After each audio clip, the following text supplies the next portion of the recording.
कभी कभी मैं अपने आप से पूछता था कि भूत होते हैं या नहीं, तो मेरे अंदर से दो जवाब आते। एक कि होते हैं और दूसरा शायद नहीं होते। ये शायद मैं इसलिए कहता कि भूतों का होना मैं कुछ कुछ मानता था, क्योंकि अक्सर मैंने अपने गांव में लोगों को काली माता के पूजा स्थान पर गिरते पड़ते लौटते और उछल कूद करते देखा था। ये बात तब की है जब मैं छोटा था, करीब 8 साल का। काली माता के स्थान पर प्रतिदिन भीड़ होती थी। कोई अपने बेटे को लाता, कोई अपनी बेटी को और कोई अपनी पत्नी को।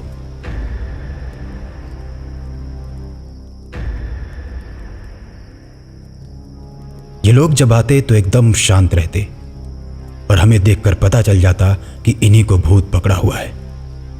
लेकिन जैसे ही वहां के तांत्रिक कुछ मंत्र पढ़ते तो शांत लोगों में अचानक से शक्ति आ जाती।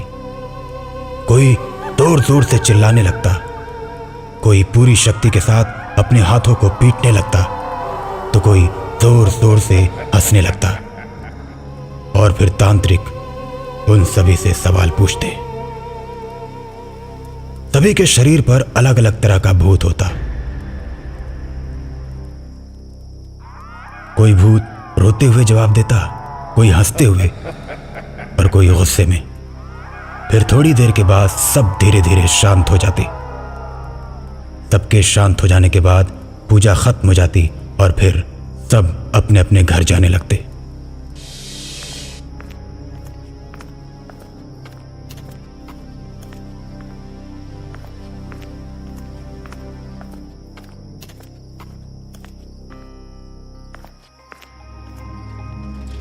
जब हम किसी से पूछते तो हमें यही बताया जाता कि इनका भूत उतर चुका है। हमें सुनने में बड़ा मजा आता कि अरे वाह, इनका भूत उतर गया। मैं कभी कभी अपने पापा से पूछता, पापा ये भूत कैसे होते हैं? मुझे भूत कब पकड़ेगा?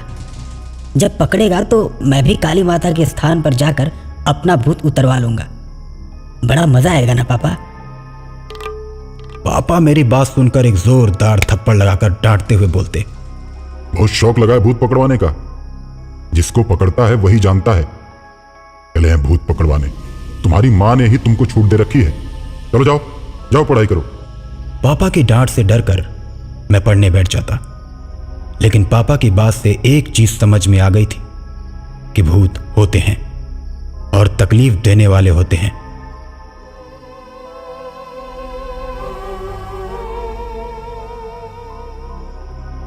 उसके बाद से मेरे दिमाग से अपने भूत पकड़वाने का ख्याल निकल जाता है। और आज 18 साल बाद मैं 26 साल का हो चुका था और पास के ही चीनी मिल में क्लर्क की नौकरी करने लगा था। एक दिन मैं मिल से अपनी ड्यूटी खत्म करके घर आ रहा था कि मुझे सिगरेट पीने का मन हुआ। मैंने अपनी मोटरसाइकिल रोक दी और सिगरेट पीने लगा। खुले आसमान के नीचे सिगरेट पीने का मजा ही कुछ और होता है। मैं सिगरेट के धुएं उड़ाता जा रहा था कि तभी सामने के पेड़ पर मुझे खट खट की आवाज सुनाई दी।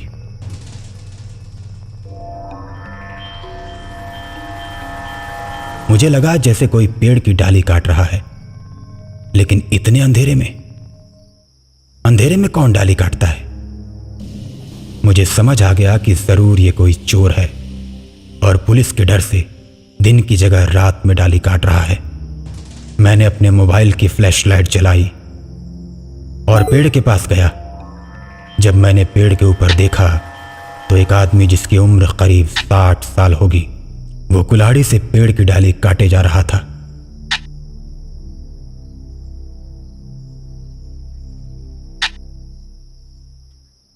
ये देख मुझे बहुत ही अजीब लगा। मैंने उस बूढ़े आदमी से कहा, ओ भाई, तुम पागल हो क्या जो रात के अंधेरे में पेड़ काट रहे हो? उल्टा कहीं तुम्हें ही ना चोट लग जाए। मेरे इतना बोलने के बाद भी वो आदमी कुछ नहीं बोला और पेड़ काटने में लगा रहा। मैंने फिर एक बार उससे पूछा, भाई कौन हो तुम? ये रात में पेड़ क्यों काट रहे हो? मैंने थोड़ा इंतजार किया कि कोई जवाब आएगा, लेकिन उस आदमी ने कोई जवाब नहीं दिया और पेड़ काटता रहा। फिर मैंने गुस्से में कहा, बहरे हो क्या?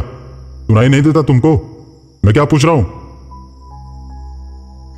इस बार उस आदमी ने मेरी तरफ मुस्कुरा कर देखा और फिर पेड़ काटने में लग गया। मुझे बहुत बुरा लगा। ओ भाई, कुछ बोलोगे कि नहीं? क्यों काट रहे हो रात को पेड़? वो आदमी अब मुझे ही देखे जा रहा था, लेकिन पेड़ काटना बंद नहीं करता है।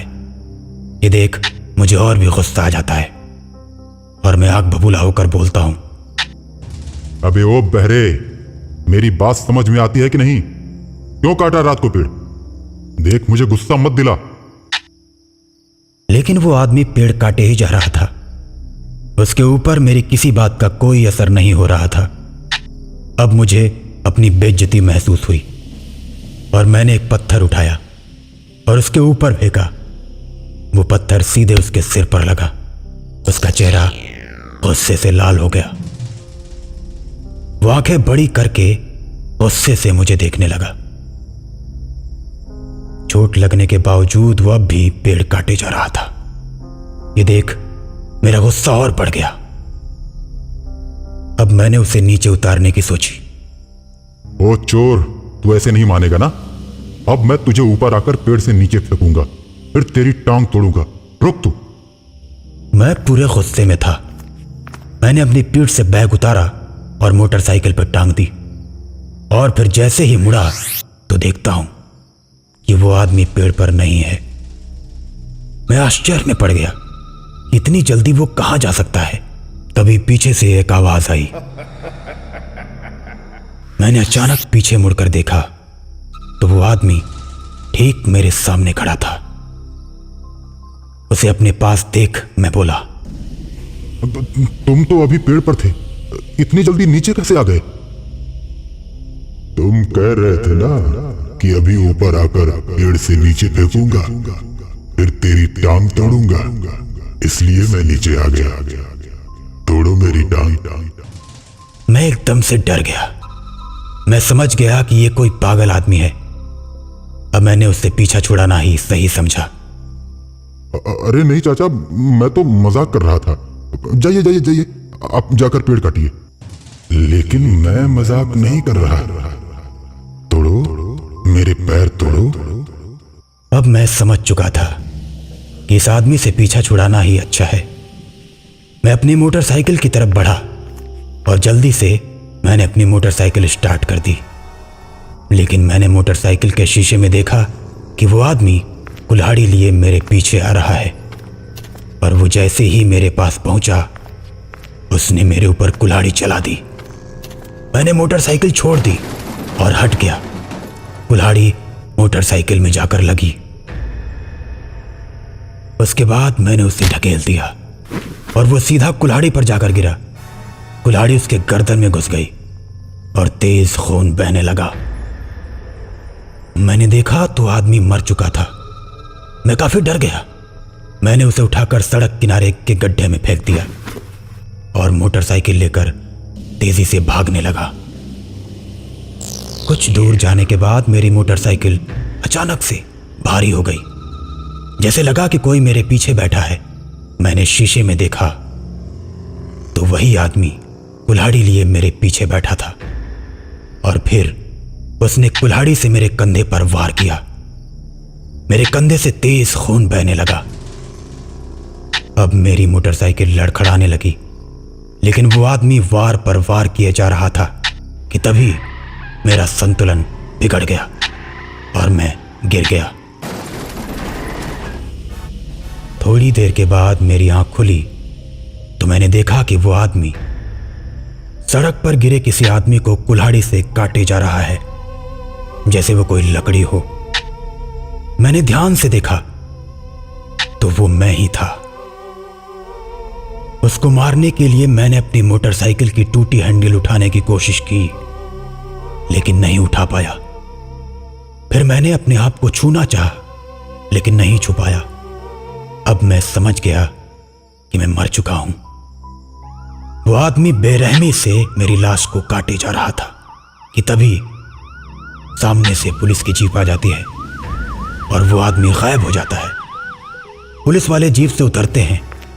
लाश को देखकर दरोगा बोलता है, ओहो, इसको तो किसी ने बड़ी बेरहमी से मारा है। सर, ये किसी इंसान का काम नहीं, ये बूढ़े सरयू बढ़ई की भटकती आत्मा का काम है। उसी ने काटा है इसे। तुम जानते हो कि ये सरयू की आत्मा का काम है? सर, ये सरयू बढ़ई बहुत ही सज्जन आदमी था। किसी गरीब के घर कई सामान तो ये बिना पैसे के ही खुद बनाकर दे देता था। खुद ही पेड़ काटता और सामान बनाकर लड़की वालों के घर पहुंचा देता। लोग तो इसे गरीबों का भगवान कहते थे सर। लेकिन एक दिन ये लकड़ी काट रहा था कि तभी कुछ बदमाशों ने इसको पकड़ लिया और इससे पैसे मांगने लगे। उनको लगा कि ये लकड़ी का सामान बनाकर खूब पैसे कमाता है। उसने मना किया और बताया कि भाई, मैं लोगों की सिर्फ मदद करता हूं, कोई पैसे वैसे नहीं कमाता। तो उन बदमाशों ने उसे मार दिया और पेड़ पर लटका दिया। आते जाते बहुत से लोगों ने देखा कि ये उसी पेड़ पर बैठकर रात को पेड़ काटता दिख जाता है जिस पर उसे लटकाया गया था। लेकिन वो किसी को हानि नहीं पहुंचाता है। और जब कोई उसके साथ बदमाशों वाली हरकत करता है तो वो उसे छोड़ता भी नहीं है, उसे कुल्हाड़ी से काट काट कर मार डालता है। ये सुनकर मेरे तो होश ही उड़ गए। पुलिस वाले मेरी लाश को पोस्टमार्टम के लिए ले गए और मैं आज भी उसी सड़क पर आते जाते लोगों को देखकर अपनी की हुई गलती के लिए पछताता रहता हूं।